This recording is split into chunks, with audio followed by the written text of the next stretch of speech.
Yep, sure will.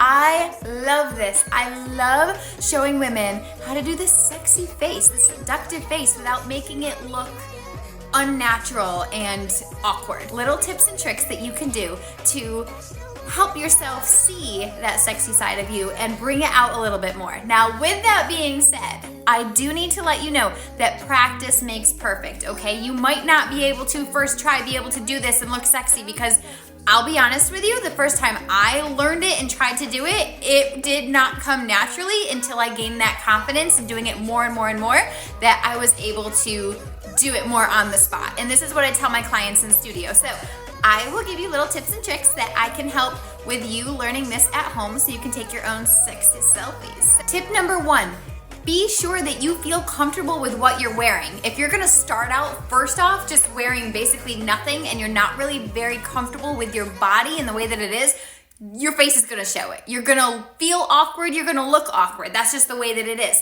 So start out in just a t-shirt or something cute, maybe a pair of bottoms and something so you can have a little bit more of a pull, so you can kind of do this. So in boudoir, your hands always have to have a job, okay? They need to be doing something. They can't just be stick straight and do your sexy face, because that doesn't help. So what we're gonna do, I'm gonna show you a little trick to relax your lips first, and then we'll kind of incorporate our hands. We all know in photos that if you have a closed lip, kind of gives you RBF, right? If you're trying to look sexy and that lip is closed, there's a huge difference between a relaxed lip and a closed lip. So this is what I mean as an example of a relaxed lip. See how I just have it open just so slightly? So a way to do that naturally is to say apple.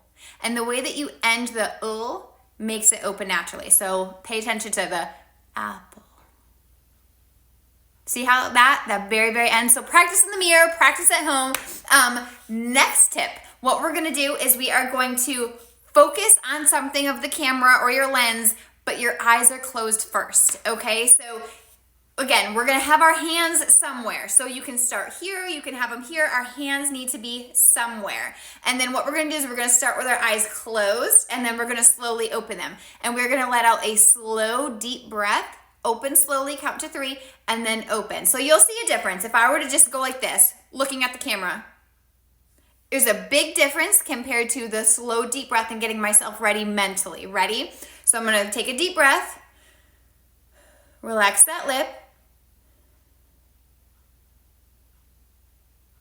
Do you see that subtle connection with the camera right there? It's a big difference when it comes to photos. So practice, practice, practice. Another thing, if you feel awkward looking at the camera or looking at yourself, is just as sexy looking off to the side. So if you're gonna be like this, you can look off to the side, you can look down, all different ways in that you feel comfortable. You can look down, and then a way that I like to tell my girls also is if you look away, keep your head off to the side, chin up, and then bring your eyes to me.